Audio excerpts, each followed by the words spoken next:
మీకు కూడా అకస్మాత్తుగా పాన్ కార్డ్ యొక్క అవసరం పడి మీ దగ్గర పాన్ కార్డ్ లేకపోతే ఇప్పుడు మీరు కొద్ది నిమిషాల్లోనే ఈ పాన్ కార్డ్ కోసం అప్లై చేసుకోవచ్చు. ఈ పాన్ కార్డ్ అనేది మీకు ఇన్కమ్ ట్యాక్స్ డిపార్ట్మెంట్ తరపున అయితే జారీ అయితే చేయడం జరుగుతుంది. ఈ పాన్ కార్డ్ మనకు ఒరిజినల్ పాన్ కార్డ్ లాగానే వ్యాలిడ్ అయితే అవుతుంది. సో ఈ వీడియో నేను మీకు ఈ పాన్ కార్డ్ కోసం ఆన్లైన్ ద్వారా ఏ విధంగా అప్లై చేసుకోవాలనే ప్రాసెస్ గురించి మొత్తం ప్రాసెస్ చూపిస్తాను. వీడియోని అయితే ఇక్కడ స్కిప్ చేయకుండా చివరి దాకా అయితే చూడండి. పాన్ కార్డ్ కోసం అప్లై చేసుకోవడానికి మనం అన్నిటికన్నా ముందు ఇన్కమ్ ట్యాక్స్ డిపార్ట్మెంట్ కి సంబంధించిన అఫీషియల్ వెబ్సైట్ లోకి అయితే రావాలి. దీని యొక్క లింక్ మీకు వీడియో డిస్క్రిప్షన్ లో కూడా దొరుకుతుంది.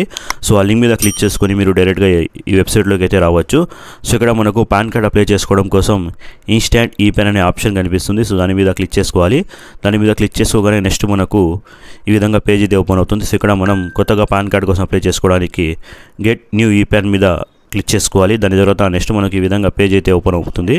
సో ఇక్కడ మన ఆధార్ కార్డ్ నెంబర్ ఎంటర్ చేసి కింద కన్ఫర్మేషన్ అయితే ఇవ్వాలి. దాని తర్వాత కంటిన్యూ మీద క్లిక్ చేసుకోవాలి. కంటిన్యూ మీద క్లిక్ చేసుకోగానే దాని తర్వాత నెక్స్ట్ మనకు ఇక్కడ కన్సెంట్ అడుగుతుంది. సో ఇక్కడ కన్సెంట్ ఇచ్చి కంటిన్యూ మీద క్లిక్ చేసుకోవాలి. సో దాని తర్వాత మన ఆధార్ కార్డ్కి ఏదైతే మొబైల్ నెంబర్ లింక్ ఉంటుంది దానిపై ఒక ఓటీపీ అయితే రావడం జరుగుతుంది. ఆ ఓటీపీని ఎంటర్ చేసి టర్మ్స్ అండ్ కండిషన్ని యాక్సెప్ట్ చేసి కంటిన్యూ మీద క్లిక్ చేసుకోవాలి.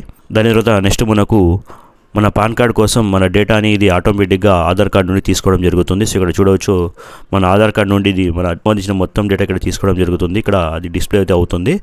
సో దాని తర్వాత కిందకు స్క్రోల్ చేసి ఇక్కడ మనకు ఈమెయిల్ ఐడి లింక్ చేయమని అడుగుతుంది. సో ఇక్కడ లింక్ ఈమెయిల్ ఐడి మీద క్లిక్ చేసుకుని మన ఈమెయిల్ ఐడి అయితే ఇక్కడ ఎంటర్ చేయాల్సి ఉంటుంది. ఈమెయిల్ ఐడి ఎంటర్ చేసిన తర్వాత సెండ్ ఓటీపీ మీద క్లిక్ చేసుకోగానే మనం ఎంటర్ చేసిన ఈమెయిల్ ఐడిపై ఒక ఓటీపీ అయితే రావడం జరుగుతుంది. అలా వచ్చిన ఓటీపీని ఇక్కడ ఎంటర్ చేసి సబ్మిట్ మీద క్లిక్ చేసుకోగానే మన ఈమెయిల్ ఐడి అనేది మన పాన్ కార్డ్ అయితే వ్యాలిడేట్ అయిపోతుంది. సో దాని తర్వాత కింద టర్మ్స్ అండ్ కండిషన్ని యాక్సెప్ట్ చేసి కంటిన్యూ మీద క్లిక్ చేసుకోగానే మన కొత్త పాన్ కార్డ్ కోసం రిక్వెస్ట్ అయితే సక్సెస్ఫుల్గా సబ్మిట్ అయిపోతుంది. సో ఇక్కడ చూడవచ్చు ఇక్కడ మనకు ఒక అక్నాలెడ్జ్మెంట్ నెంబర్ కూడా ఇవ్వడం జరుగుతుంది.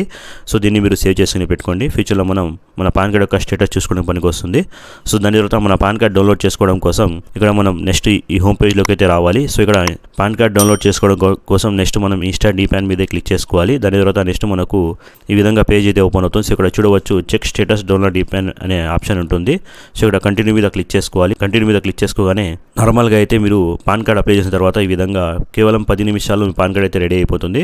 కానీ కొంతమందికి కొంత సమయం అయితే పడుతుంది. సో వాళ్ళు ఇక్కడ వెయిట్ చేయాల్సి ఉంటుంది. సో ఇక్కడ కంటిన్యూ మీద క్లిక్ చేసుకోగానే నెక్స్ట్ మనకు మన ఆధార్ కార్డ్ నెంబర్ అడుగుతుంది. సో ఇక్కడ ఆధార్ కార్డ్ నెంబర్ ఎంటర్ చేసి కంటిన్యూ మీద క్లిక్ చేసుకోగానే నెక్స్ట్ మనకు ఈ విధంగా ఈ పేజ్ అయితే ఓపెన్ అవుతుంది. సో దీనిలో మనకు డౌన్లోడ్ ఈ పెన్ అనే ఆప్షన్ కూడా కనిపిస్తుంది.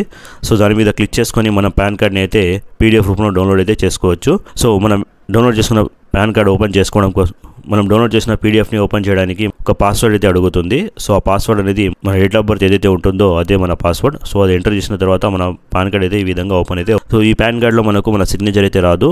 సో దీనిలో మనం 2 విధాలుగా అయితే మన సిగ్నేచర్ని అయితే యాడ్ చేసుకోవచ్చు. ఒకటి ఇక్కడ మనకు బ్లాక్ స్పేస్ అయితే ఉంటుంది. సో దాని మీద డైరెక్ట్గా మనం సిగ్నేచర్ అయితే చేసుకోవచ్చు. లేదా డిజిటల్గా మనం అంటే ఆన్లైన్ ద్వారా అప్డేట్ కోసం అప్లై చేసుకొని మనం సిగ్నేచర్ని అయితే యాడ్ చేసుకోవచ్చు.